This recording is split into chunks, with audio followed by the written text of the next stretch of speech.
Magandang gabi mga kahuwan. Narito na ang ating ulat panahon ngayon. Update sa magiging lagay na ating panahon, umiiral pa rin ang northeast monsoon o amihan sa may bahagi ng northern at central Luzon area.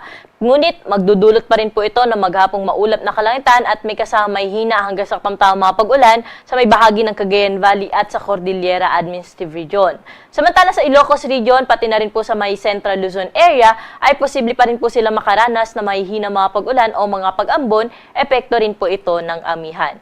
Samantala sa bahagi naman po ng Mindanao at umaabot po yung kaulapan pati dito sa may Palawan area ay inaasahan po natin na makakaranas po ng mga pag-ulan din dala po ng Intertropical Convergence Zone. Posible po sa Mindanao at sa Palawan ang mga kalat-kalat na mga pag-ulan, mga pagkidlat at pagkulog. Kaya doble ingat po sa ating mga kababayan lalo na yung nakatira sa mga low-lying areas at sa bulubunduking lugar dahil yung mga pag-ulan na ating inaasahan na dala nitong ITZZ ay posible pong magdulot ng mga pagbaha at mga pagguho ng lupa.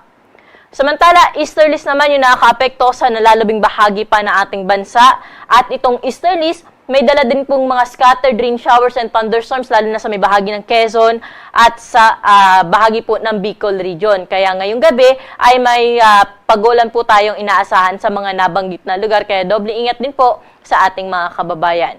Pero dito sa Metro Manila, pati na rin po sa nalalabing bahagi pa ng Luzon, pati na rin sa buong bahagi ng Visayas, ay generally fair weather condition po yung ating naasahan. Ngunit, posible pa rin po yung mga thunderstorms ngayong hapon hanggang mamayang gabi.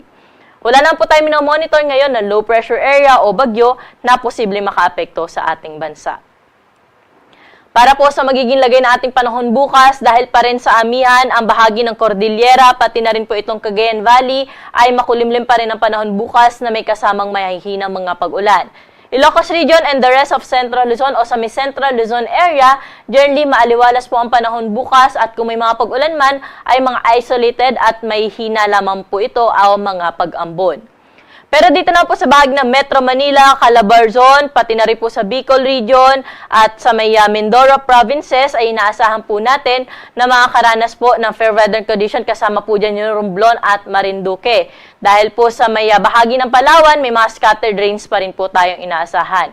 At kung may mga pag-ulan na po tayong maranasan dito sa Metro Manila bukas ay panandalian at may hinang mga pag-ulan lamang, dala pa rin po ito ng easterlies.